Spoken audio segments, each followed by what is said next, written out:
Բարի գալուստ մեր Աստվածաշնչի հերթական ճամփորդություններ սիրելիներ։ Մենք շարունակում ենք մեր Սուրբ Գրքի ուսումնասիրությունը ծննդոցից մինչև հայտնություն։ Եվ Աստծո շնորհով այսօր սիրելիներ մենք հասել ենք Հեսու գիրքը 11 եւ 12 գլուխները։ Այս գլուխներում մենք տեսնում ենք, թե ինչպես Աստված իր ժողովրդին տալիս է հաղթանակ մեծ թագավորների եւ հզոր բանակների վրա։ 11-րդ գլխում Հարավի թագավորը բազմաթիվ թագավորների հետ միանում է Իսրայելի դեմ պատերազմելու համար։ Նրանց բանակը նկարագրվում է ծովի ավազի չափ շատ։ Մարդկային աչքերով այս պատերազմը անհնար էր հաղթել, բայց Աստված ասում է Հեսուին.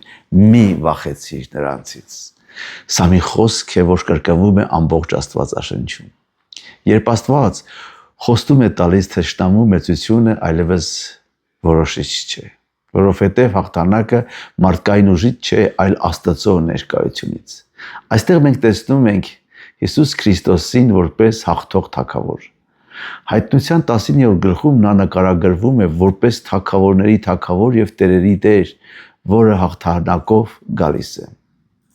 Հեսուն հաղթում է երկրային թագավորներին, բայց Հիսուսը հաղթեց մեղքի, մահվան եւ խավարի բոլոր ուժերին։ Փառտերոջը 11-րդ գլխում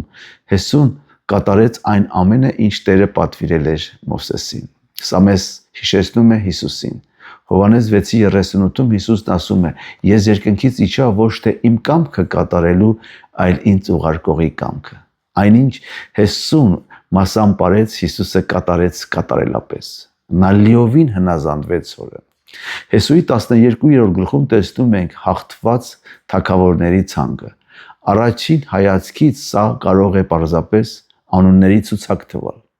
բայց հոգևոր իմաստով սա հաղթանակի վկայություն է։ Յուրաքանչյուր անուն հիշեցնում է, որ Աստված հավատարիմ էր իր խոստմանը։ Յուրաքանչյուր հաղթված թագավոր ապացույց էր, որ ոչ մի թշնամի չի կարող կանգնեցնել Աստծո ծրագիրը։ Նույն կերպ մեր կյանքում Հիսուսը աստիճանաբար հաղթանակներ է բերում։ Գուցե այսօր դեռ պայքարում ենք որոշ թուլությունների, վախերի կամ փորձությունների դեմ, բայց Քրիստոսի մեջ վերջնական հաղթանակը արդեն ապահովված է սիրելիներ։ Կորինթացիների նամակի մեջ առաջի 15:57-ում գրված է. «Փառք Աստծուն, որ մեզ հաղթանակ է տալիս մեր Տեր Հիսուս Քրիստոսի միջոցով»։ Այս գլուխները մեզ սովորեցնում են, որ երբ Աստված խոստում է տալիս, նա նաև զորություն է տալիս իրականացնելու։ Եվ Հիսուս Քրիստոսը մեր մեծ հաղթողն է։ Նա արդեն հաղթել է այն պատերազմը, որ մենք երբեք չէինք կարող ինքնուրույն հաղթել։ Աղոթենք սիրելիներ։ Տեր Հիսուս, շնորհակալ ենք, որ դու մեր հաղթող թագավորն ես։ Երբ մեր առջև կանգնած են մեծ դժվարություններ, օգնիր մեզ նայել ոչ թե թշնամուն, այլ քեզ։ Շնորհակալ ենք, որ դու հավատարիմ ես քո խոստումներին եւ երբեք չես թողնում քո ժողովրդին։ Ամեն։ Սիրելիներ, եթե օրհնվեցիք այսօրվա այս մեկնաբանություններից, կարող եք կիսվել ձեր ընկերների հետ եւ նաեւ ձեր կարծիքը գրել մեկնաբանությունների մեջ։ Աստված օրհնի ձեզ եւ ձեր ընտանիքները, Աստծո կամքով կհանդիպենք հաջորդ գլուխներում։